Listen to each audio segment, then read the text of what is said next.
If you haven't already updated Sims 4, is it worth it for the latest patch, especially with the burglars? Well, now it's time to find out. So the last Sims 4 base game update brought with it burglars, more tattoo customization, including the ability to adjust hue, saturation, and opacity. Here's my honest review with the base game update and the bugs that have been reported so far. Now, as a disclaimer, I do play vanilla without CC and mods, and also I am on Mac. I do think your results may vary depending on your save files. Now that said, I did encounter something interesting with the tattoos. It looks like some of them are not tagged properly. It's a bug that I know at least other Mac users are reporting. That aside, I decided to go ahead and test burglars. So first of all, I started in Willow Creek and I decided to try the new lot challenge. Now, as a reminder, the lot challenge increases the likelihood of break-ins. If you are playing and you never get a break-in, honestly, they're supposed to happen pretty rarely, so that might not actually be a bug. I definitely recommend using the lot challenge if you want to see something.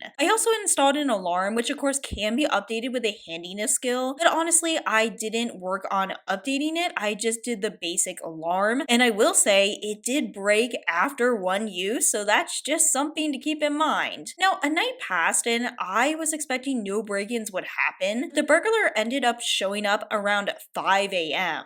At 5 a.m., they entered, the alarm sounded immediately, and the burglar just froze. So the burglar didn't even try to swipe anything at all once the alarm sounded. Now, I then decided to call the police, and I was told not to confront the burglar, so of course I tried to disobey this, but unfortunately the police showed up very quickly, and I didn't even have a chance to do that. Now, the police officer got into a fight and took the burglar outside. I then chose to distract the officer, and the burglar was able to get away. So all in all, this did work fairly well. I will say I feel like the burglar should have at least tried to swipe something, but the alarm works very well if you like that, and they just pretty much freeze. Now, I decided to remove the alarm, and it took another several days until the burglar showed up again. This time, my sim chose to fight the burglar, and despite having no fitness skills, won the fight really easily. And so I will say I thought it was supposed to be based somewhat on fitness, and that was a little bit disappointing. Now, the burglar fled without taking anything. I then tested the same challenge in San Myshuno apartments. In apartments, I gave my sim 2 dogs. 1 dog was friendly and 1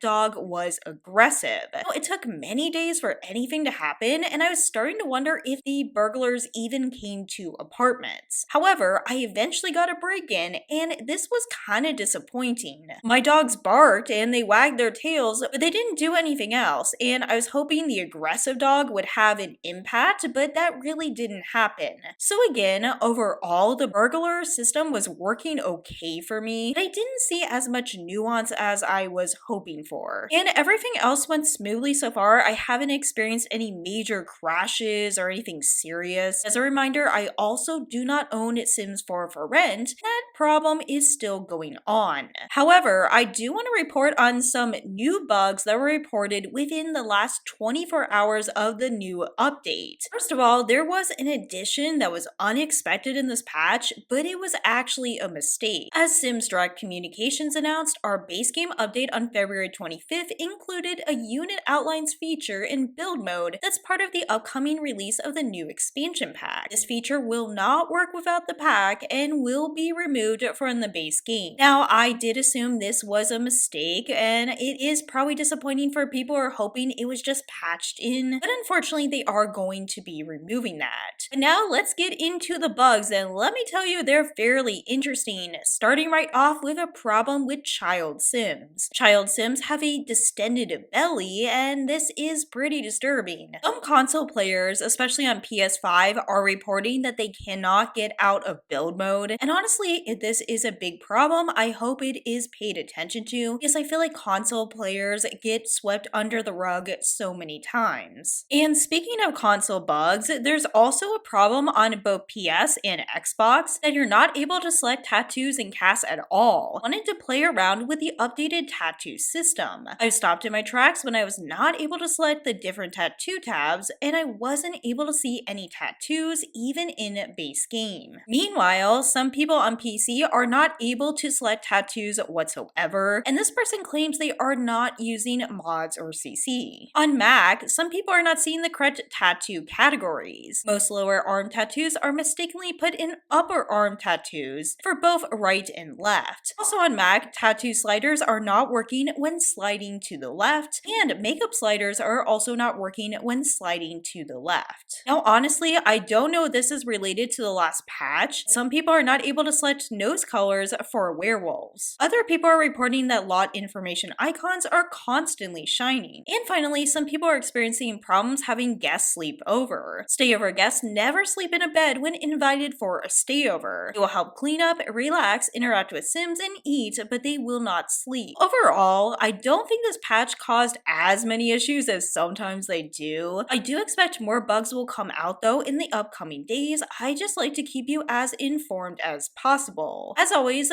please let me know what's going on in your game. Thanks so much for watching, take care, and I'll see you in the next video.